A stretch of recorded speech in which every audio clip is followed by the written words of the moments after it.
안녕하십니까. 5월 1일 월요일 말씀 묵상 함께 시작하겠습니다. 새롭게 시작된 한 달 가운데 주님께서 베풀어 주시는 은혜를 만끽하시는 귀한 성도님들의 가정과 생업이 되시기를 기도합니다. 오늘 본문은 사무엘상 24장 1절에서부터 15절까지 말씀입니다. 암언을 잠깐 다루었다가 다시 사무엘상으로 돌아오는데요. 오늘 본문으로부터 시작해서 다윗이 사울을 죽일 수 있었음에도 불구하고 그를 죽이지 않는 이야기, 그리고 세상의 방식이 아니라 하나님의 방식으로 이스라엘의 왕으로 인정받는 이야기를 볼 수 있는데요. 이 본문을 통해서 우리가 이 세상 가운데 하나님의 방식을 선택하기를 결단하는 그런 시간이 되었으면 좋겠습니다. 그럼 먼저 말씀을 보시겠습니다. 사울이 블레셋 사람을 쫓다가 돌아오매 어떤 사람이 그에게 말하여 이르되, 보소서, 다윗이 엔게디 광야에 있더이다. 사울이 온 이스라엘에서 택한 사람 3,000명을 거느리고 다윗과 그의 사람들을 찾으러 들염소 바위로 갈새 길가 양의 우리에 이른즉 굴이 있는지라. 사울이 뒤를 보러 들어가니라. 다윗과 그의 사람들이 그 굴 깊은 곳에 있더니 다윗의 사람들이 이르되, 보소서, 여호와께서 당신에게 이르시기를 내가 원수를 내 손에 넘기리니 내 생각에 좋은 대로 그에게 행하라 하시더니 이것이 그날이니이다. 하니 다윗이 일어나서 사울의 겉옷자락을 가만히 베니라. 그리한 후에 사울의 옷자락 뱀으로 말미암아 다윗의 마음이 찔려 자기 사람들에게 이르되, 내가 손을 들어 여호와의 기름 부음을 받은 내 주를 치는 것은 여호와께서 금하시는 것이니 그는 여호와의 기름 부음을 받은 자가 됨이니라. 다윗이 이 말로 자기 사람들을 금하여 사울을 해하지 못하게 하니라. 사울이 일어나 굴에서 나가 자기 길을 가니라. 그 후에 다윗도 일어나 굴에서 나가 사울의 뒤에서 외쳐 이르되, 내 주 왕이여! 하매 사울이 돌아보는지라. 다윗이 땅에 엎드려 절하고 다윗이 사울에게 이르되, 보소서, 다윗이 왕을 해하려 한다는 사람들의 말을 왕은 어찌하여 들으시나이까? 오늘 여호와께서 굴에서 왕을 내 손에 넘기신 것을 왕이 아셨을 것이니이다. 어떤 사람이 나를 권하여 왕을 죽이라 하였으나 내가 왕을 아껴 말하기를 나는 내 손을 들어 내 주를 해하지 아니하리니 그는 여호와의 기름 부음을 받은 자이기 때문이라 하였나이다. 내 아버지여, 보소서, 내 손에 있는 왕의 옷자락을 보소서. 내가 왕을 죽이지 아니하고 겉옷자락만 베었은즉 내 손에 악이나 죄가가 없는 줄을 오늘 아실지니이다. 왕은 내 생명을 찾아 해하려 하시나 나는 왕에게 범죄한 일이 없나이다. 여호와께서는 나와 왕 사이를 판단하사 여호와께서 나를 위하여 왕에게 보복하시려니와 내 손으로는 왕을 해하지 않겠나이다. 옛 속담에 말하기를 악은 낙인에게서 난다 하였으니 내 손이 왕을 해하지 아니하리이다. 이스라엘 왕이 누구를 따라 나왔으며 누구의 뒤를 쫓나이까? 죽은 개나 벼룩을 쫓음이니이다. 그런즉 여호와께서 재판장이 되어 나와 왕 사이에 심판하사 나의 사정을 살펴 억울함을 풀어주시고 나를 왕의 손에서 건지시기를 원하나이다. 우리가 지금 사무엘서로 돌아왔는데요. 사울이 다윗을 추격하는 모습 우리가 찾아보고 있습니다. 그런데 그 가운데에서 다윗은 사울의 추격을 당하고 있음에도 불구하고 거기서 이스라엘 왕으로서의 모습을 보이고 하나님의 보호하심을 얻죠. 그리고 오히려 사울이 다윗에 의해서 위험에 빠지는데 다윗은 사울에게 적대감을 나타내지 않고 오히려 그를 살려주는 모습을 볼 수가 있습니다. 사실 세상의 역사를 살펴보면 기존의 왕을 신하가 죽이고 대신 왕이 되는 일이 비일비재하게 많죠. 다윗에게도 기존의 왕 사울을 죽일 수 있는 절호의 기회가 찾아온 것입니다. 하지만 다윗은 세상 나라의 왕들이 걸어간 길을 선택하지 않더라. 이게 오늘 본문에서 그리고 사실은 26장까지의 내용에서 나오는 이야기입니다. 다만 24장에서는 엔게디에서 26장에서는 10광야에서 있었던 일이 있고 가운데 나발이라는 자와 관계된 이야기가 나와요. 25장인데 이 25장에서는 다윗이 실수를 할 뻔했는데 하나님께서 다윗을 지키셔서 이스라엘의 왕으로서 행해서는 안 될 일을 하지 않도록 그 나발의 아내 아비가일을 통해서 행하시죠. 이걸 통해서 다윗이 악인에게 어떻게 행해야 하는가를 보여주시고 결국 사울의 결말이 어떻게 될 것인가도 나타날 겁니다. 사울이 블레셋 사람을 쫓다가 돌아옵니다. 중간에 잠언을 며칠 하다 보니까 혹시 잊어버리신 분들도 계실 거고 또 오늘 처음 보신 분도 있을 수 있는데 사울이 거의 다윗을 마온 광야에서 잡을 뻔했어요. 여기가 이제 마온 광야입니다. 시입에서 그렇게 멀지 않은 이 마온 광야에서 거의 잡을 뻔했는데 블레셋이 쳐들어온다는 소식 때문에 블레셋을 막으러 가느라 다윗을 놓쳤죠. 덕분에 다윗은 엔게디로 도망을 했는데 다시 다윗이 엔게디에 있다는 정보가 사울에게 넘어가는 겁니다. 그러니까 사울을 보십시오. 온 이스라엘에서 택한 사람 3,000명을 거느리고 상당히 큰 병력입니다. 3,000명이나 되는 병력을 이끌고 다윗과 그의 사람들을 찾으러 들염소 바위로 갔다라고 되어 있는데요. 여기가 엔게디 광야가 이렇게 생겼답니다. 이렇게 절벽이 있고 거기에 듬성듬성 동굴들이 이렇게 크고 작은 동굴들이 있는 거죠. 숨을 곳이 많아요. 그것을 사울도 알았던지 다윗을 잡으려면 많은 사람을 동원해야 된다고 생각을 했나 보죠. 하지만 이걸 하려고 얼마나 큰 비용을 지불하는 겁니까? 그런데도 불구하고 사울은 어떻게든 다윗을 잡겠다 이런 마음을 보이고 있는 거죠. 하지만 사실상 이것은 사울의 생명을 재촉하는 행위였습니다. 들염소 바위로 갔다고 되어 있는데 지금도 이 지역에 가면 염소가 많다고 합니다. 어쨌든 길가 양의 우리에 이른즉 굴이 있어서 사울이 뒤를 보러 들어갔다, 대변 보러 들어갔다는 이야기예요. 그런데 하필 그 들어간 굴 깊은 곳에 다윗과 그의 사람들이 있었던 것이죠. 깊은 곳은 어두우니까 안 보이고 사울은 대변 보러 거기 들어간 겁니다.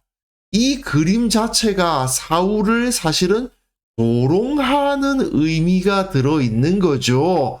사울을 조롱하면서 다윗의 손에 사울의 생명이 달려있는 모습을 그려주고 있는 겁니다.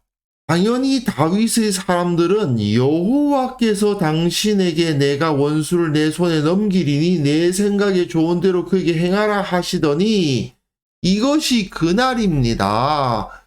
하나님께서 원수를 당신의 손에 맡기지 않으셨습니까?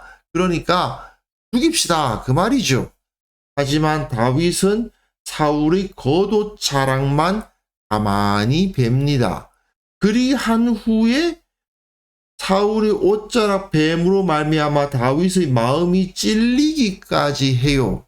다윗의 부하들은 다윗이 사울을 죽이는 것이 하나님의 섭리 안에 있다고 생각을 했겠죠.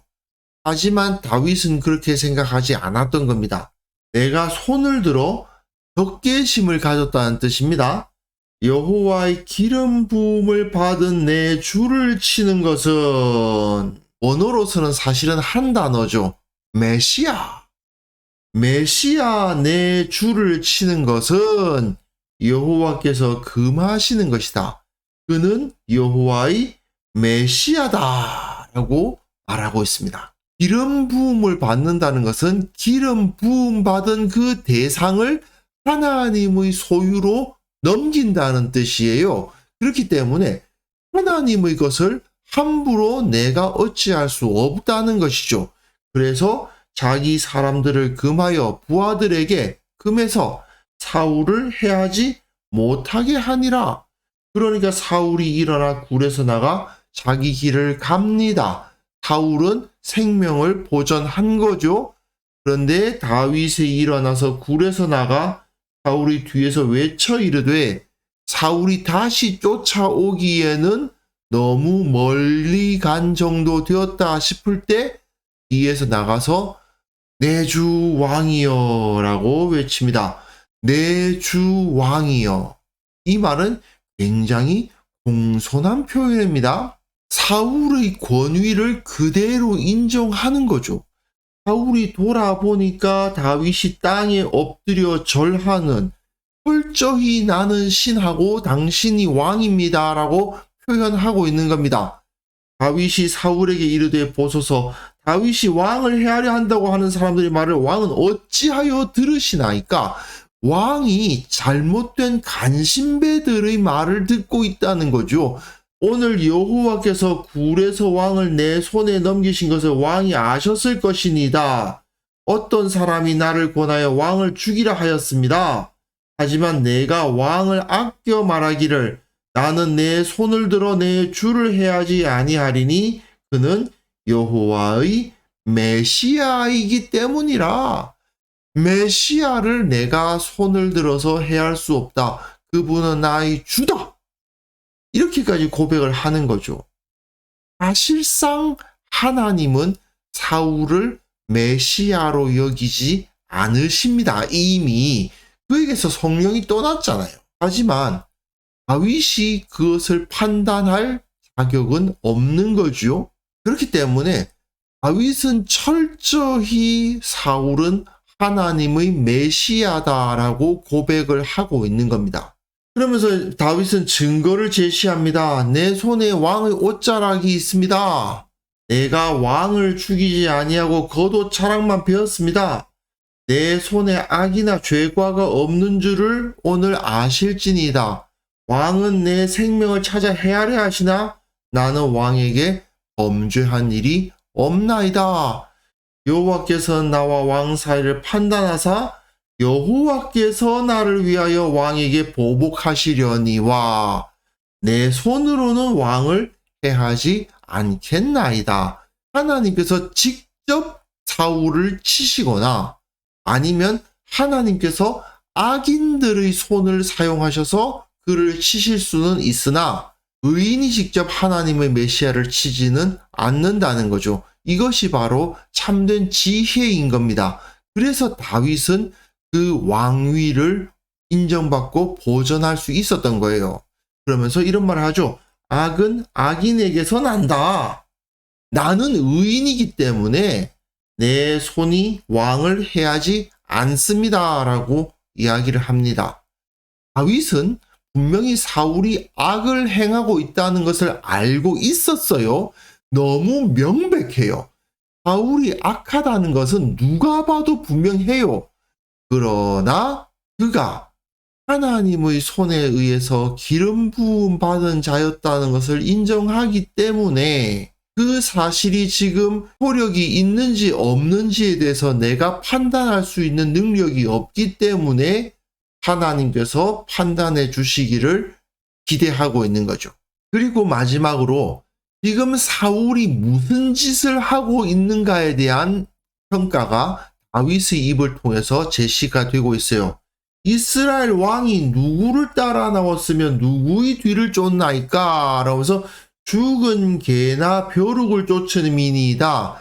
다윗이 자기 자신을 낮추어서 죽은 개와 벼룩이라고 표현하고 있는 것이기도 하지만 사무엘서 기자는 이 표현을 통해서 사울이 뭐 때문에 다윗을 쫓고 있는가에 대해서 설명을 하는 거예요. 한마디로 말해서 무가치한 것을 추구하고 있는 거예요. 자기가 자기 왕위를 보전하고 이 왕위를 자기 아들에게 넘겨서 왕조를 만들고 싶은 모양인데 그것 자체는 껍데기인 것이죠. 성공해 봐야 아무 이득도 없는 목적. 그것을 위해서 3,000명이나 되는 병사를 끌고 와가지고 엔게디 광야의 그 수많은 동굴들을 다 뒤지고 있으니 이게 얼마나 어리석은 일입니까? 그래서 다윗은 여호와께서 재판장이 되어 주십시오라고 다시 한번 이야기합니다. 나와 왕 사이에서 심판하사 나의 사정을 살펴 억울함을 풀어주시고 나를 왕의 손에서 건지시기를 원하나이다 라는 탄원으로 그 말을 마치고 있습니다. 이렇게 악한 자들은 사실 그들이 추구하고 있는 게 뭐냐? 대부분은 쓸데없는 것들이에요. 껍데기에 속한 것들, 무가치한 것들. 그 무가치한 것 때문에 사람이 사람을 해하고 공격하고 갈등하는 일이 벌어지는 거죠. 사무엘서 기자는 그 사실을 다윗의 입을 통해서 보여주면서 이처럼 악한 자들이 헛된 것을 추구하고 있다는 것을 강조해주고 있는 겁니다. 사울이 명백히 악한 자였지만 다윗은 그를 공격함으로써 하나님의 권위까지 무너뜨리는 어리석은 선택을 하지 않았습니다. 물론 세상에서는 폭군을 신하가 제거하고 그 자리에 자기가 올라서 앉는 그런 방식이 빠르고 효과적이고 가끔은 의롭게 여겨지기도 합니다. 하지만 하나님의 방식에서는 그게 아닌 거죠. 하나님의 뜻이 무엇인지를 분별하고 하나님의 권위에 철저히 순종하려고 하다 보니까 사울의 기름 부음을 부정할 권세가 나에게 없다. 그걸 인정하기 때문에 함부로 그 기름 부음 받은 자 메시아를 해하지 못하는 겁니다.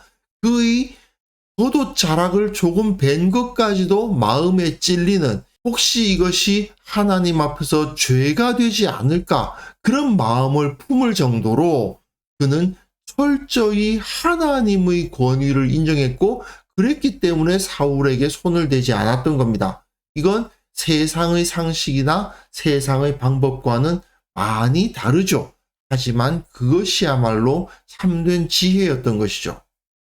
우리도 세상에서는 상식으로 받아들여지는 일이라 하더라도 하나님의 뜻에 합당하지 않은 길일 경우에는 선택하지 않는 용기와 믿음이 필요합니다. 그게 답답하고 느려 보일 수 있어요. 하지만 그것이 하나님의 길이기에 가장 안전하고 가장 효과적인 방법이라는 사실을 믿어야만 됩니다. 이 믿음으로 우리가 매일의 삶을 살아가게 됩니다. 이것 때문에 가끔은 억울하죠. 가끔은 답답할 겁니다. 하지만 주님의 섭리가 있기에 주님의 섭리를 바람으로써 결국 최종 승리가 우리에게 주어진다는 것을 믿음으로 받아들여야 되겠습니다. 그래서 이 시간 함께 기도하실 때에는 세상 방식이 빠르고 효과적으로 보인다 하더라도 하나님의 뜻이 어디에 있는지를 먼저 구하는 자가 되게 하시고 주님의 길을 선택하며 걸어갈 때에 그것 때문에 두려움이 느껴질 수도 있고 답답함이 느껴질 수도 있지만 주님께서 함께 하심을 체험케 하시고 모든 길을 형통케 하여 주옵소서. 함께 기도하는 시간 가졌으면 합니다.